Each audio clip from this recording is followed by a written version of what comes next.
Welcome to Tithe Lies, the place where you can get the biblical truth about tithes and offerings. My brothers and sisters, I am rebooting some of my old content, putting all of my tithing videos onto one channel. So some of this stuff is old. So grade me on the curve for the technology, okay?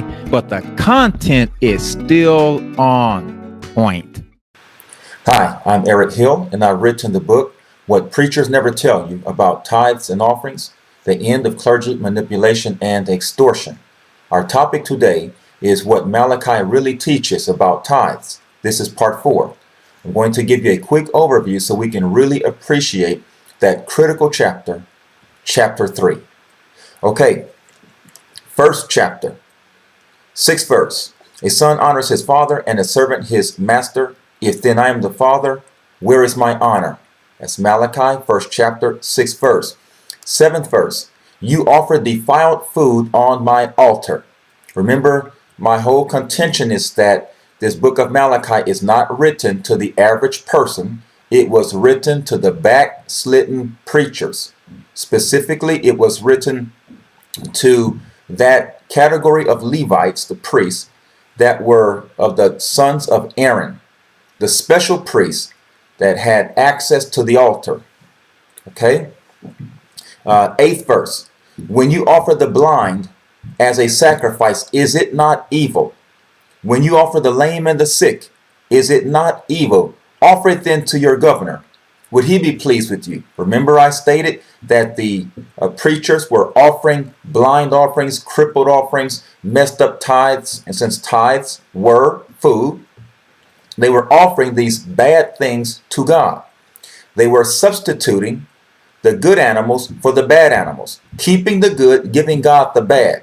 So there was never any such thing as tithes not being given, offerings not being offered. The issue was the good tithes and offerings that were offered were substituted by this crooked band of Aaronic priests who had grown weary of serving the Lord.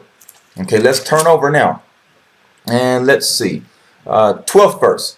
But you profane it, meaning the ministry of the altar. You're profaning it in that you say the table of the Lord is defiled and his food is contemptible. There they are speaking against the altar again and the ministry of the tithes, offering the tithes unto the Lord.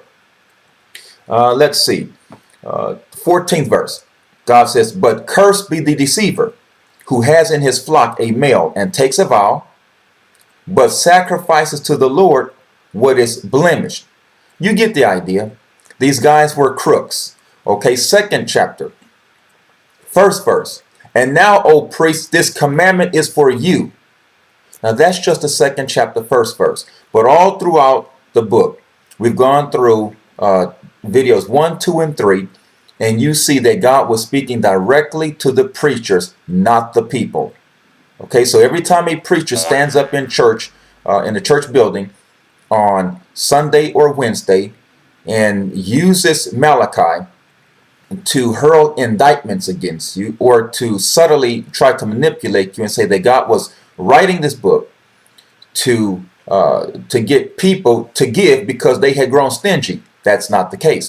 If the modern financial tithe system is of God, it should pass the test of light.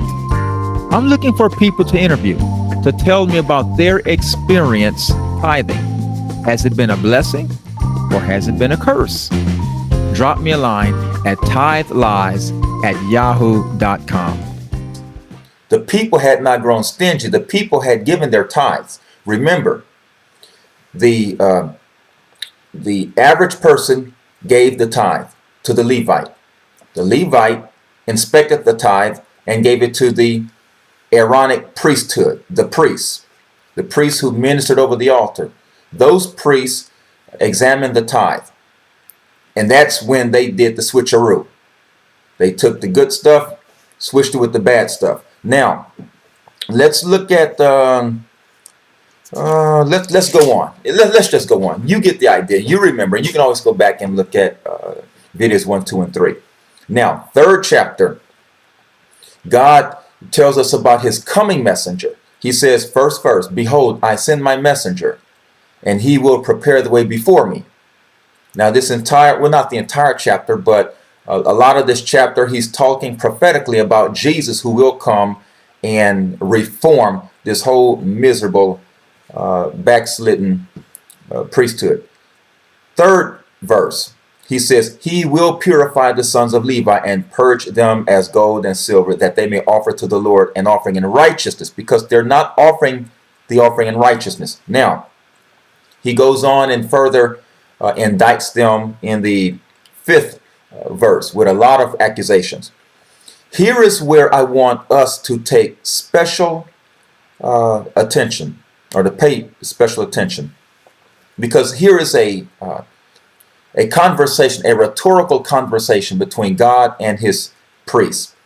God says, third chapter, sixth verse, for I am the Lord, I do not change, therefore you are not consumed, O sons of Jacob. Or in other words, you deserve richly to be just wiped out, but I'm not going to do it because I made a promise to Abraham. Yet from the days of your fathers, you have gone away from my ordinances. Remember that. From the days of your fathers, you have gone away from my ordinances. You have not kept them. Return to me, and I will return to you, says the Lord of hosts. But you said, in what way shall we return? Listen to this. God says, return to me, because you've left. The preachers who are stealing the tithes, they say, what are you talking about? We haven't done any such thing. God continues the conversation. God says, okay, so you want to know? You asked the question, in what way shall we return? Here's my answer. Eighth verse. Will a man rob God? Yet you have robbed me, but you say, in what way have we robbed you? God says, preachers, in tithes and offerings. You are cursed with a curse. Even this whole nation. And let me make it a quick comment here where he says, even this whole nation. You have to read this in context. First of all, we know that it wasn't literally the whole nation that were switching the tithe. They didn't have the power to. They didn't have access to the altar. This whole nation, they were guilty of many sins. One of which was they allowed this to go on. Anytime the people of God allow wholesale wickedness to go on and they don't rise up against it, they become guilty of the same thing. You cannot watch a crime being committed and say nothing about it and then claim innocence. You're not innocent. Okay, now, 10th verse. He's still talking to the priests. Bring all the tithes into the storehouse, that there may be food in my house. And this is where he goes on and says, and try me now herewith, saith the Lord of hosts, and I'll give you blessings, and I'll rebuke the devourer. That's another issue.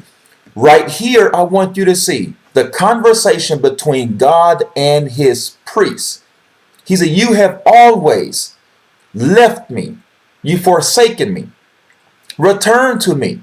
The priests say, we have done no such thing. What are you talking about? God says, okay, here's what I'm talking about. You've stolen my tithes. You've stolen my offerings. You're thieves and you're corrupt. Now, how is it right for preachers to look at this discourse between God and backslidden preachers and put you and me in this situation? What did I have to do with this? What do you have to do with that? This has absolutely nothing at all to do with raising funds.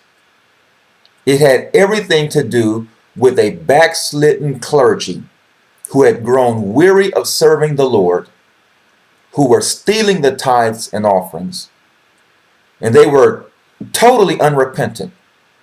And now we have preachers, because of their obligations to their bankers, or because they're following a dream, and they don't, and I don't say this to be mean, but this is the truth. They don't have the spiritual intimacy with God to support their dreams. So they can't seek God through prayer and fasting. They can't wait upon God because they don't know how. They don't have the patience to. And plus, they don't want to hear God tell them, this is not my idea anyway. And so instead, they use scriptures like this to manipulate people like you and me to raise money. That's not right. This is just a little something to make you think.